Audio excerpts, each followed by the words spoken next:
अस्सलामु अलैकुम वरहमतुल्लाहि वबरकातुहू। बिस्मिल्लाह वस्सलातु वस्सलामु अला रसूलिल्लाह, अम्मा बाद।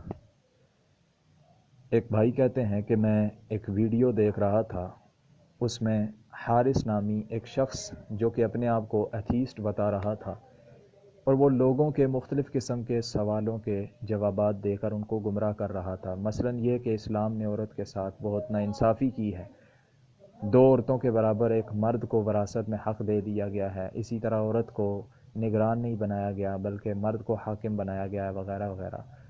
तो भाई कहते हैं कि बहसीयत मुसलमान हमारा तो ये ईमान है कि अल्लाह रब्बुल इज़्ज़त की जो तक़सीम है उसके ऊपर हम राज़ी हैं, लेकिन इस तरह जो दुश्मनान इस्लाम इस्लाम के ख़िलाफ़ प्रोपेगंडे करते हैं, तो उस हवाले से एक मुसलमान का रद्द अमल क्या होना चाहिए।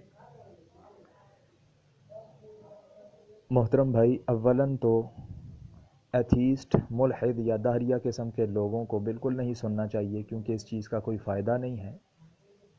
अलबत्ता इस चीज़ का ये नुकसान ज़रूर होता है कि वो लोग इस्लाम और दीन इस्लाम की तालीमात के ख़िलाफ़ जो हर्जा सराइयाँ करते हैं, सादा लो मुसलमान उनकी इस साजिश का शिकार हो जाते हैं और वो दीन इस्लाम या उसकी तालीमात के बारे में शुकूक व शुबहात में मुब्तला हो जाते हैं। लिहाजा हमारी ये ज़िम्मेदारी बनती है कि बहसीयत मुसलमान हम अपने दीन के साथ मुंसलिक रहें, उसकी तालीमात को सीखें, उस पर अबूर हासिल करें, ताकि कोई भी दीन इस्लाम का दुश्मन इस्लाम के ऊपर एतराज़ करे तो हमें ये पता हो कि ये दीन को नुकसान पहुँचा रहा है। दूसरी बात यह है कि जहाँ तक ख़वातीन के हुकूक की बात की जाती है, और बात करने वाले भी वो लोग हैं कि जो दीन इस्लाम से आरी होते हैं, जिनका अल्लाह और उसके रसूल सल्लल्लाहु अलैहि वसल्लम पर ईमान नहीं होता। ये बात बिल्कुल नाइंसाफ़ी पर मबनी है। जो लोग ये कहते हैं कि इस्लाम ने औरत को हक़ नहीं दिया, उसके साथ इंसाफ नहीं किया, वो लोग झूठे हैं। इसलिए कि दीन इस्लाम में ख़वातीन को जितनी इज़्ज़त और एहतराम की निगाह से देखा जाता है, इतना दुनिया के किसी मज़हब में भी औरत को इतनी इज़्ज़त और एहतराम और मकाम व मर्तबा नहीं दिया गया। अब दौरे जाहिलियत में देखें, बच्ची जब पैदा होती थी तो वो एक लड़की होती थी, उसको ज़िंदा दरगोर कर दिया जाता था। क्या ये उसका हक़ था? इस्लाम ने आकर इस बुरी रस्म को ख़त्म किया और औरत को उसका हक़ दिया। औरत का दौरे जाहिलियत में टिशू पेपर की तरह इस्तेमाल करके फेंक दिया जाता था, यानी एक वक्त में एक औरत को कई कई लोग उसके साथ ताल्लुक़ात कायम करते, यानी जानवरों से भी बदतर सलूक किया जाता। लेकिन इस्लाम ने इस बुरी रस्म को ख़त्म कर दिया, औरत को पाकीज़ा रिश्तों से नवाजा, माँ का दर्जा दिया, बहन का दर्जा दिया, बेटी का दर्जा दिया, बीवी का दर्जा दिया, कितने और फिर हर रिश्ते के आगे हुकूक बयान किए। माँ है तो उसके हुकूक, बीवी है तो उसके हुकूक, बेटी है तो उसके हुकूक, बहन है तो उसका दर्जा। तो ये सारे हुकूक इस्लाम ने दिए हैं। बाकी किस मज़हब ने, किस दीन ने उनको इतने ज़्यादा हुकूक दिए हैं?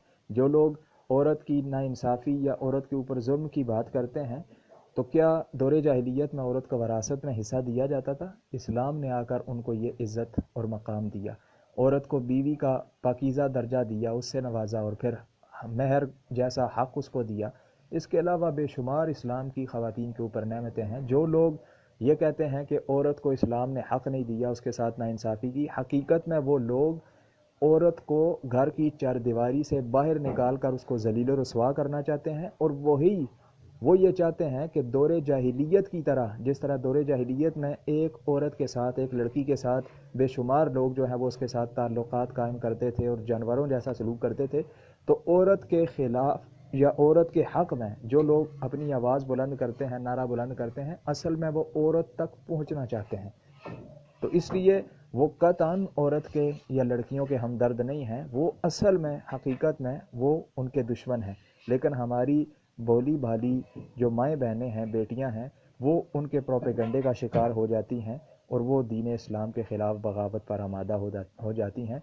हालांकि इस्लाम ने जो ख़वातीन को हुकूक दिए हैं, उसके ऊपर अगर ख़ातून सारी ज़िंदगी सजदे में सर रख कर अल्लाह का शुक्र अदा करती रहे, तो अल्लाह रब्बुल इज़्ज़त की एक नेमत का वो हक़ अदा नहीं कर सकती। अल्लाह रब्बुल इज़्ज़त हमें समझने और अमल पैरा होने की तौफ़ीक़ अता फ़रमाए। हाज़ा मा इंदी واللہ اعلم بالصواب، والسلام علیکم ورحمۃ اللہ وبرکاتہ۔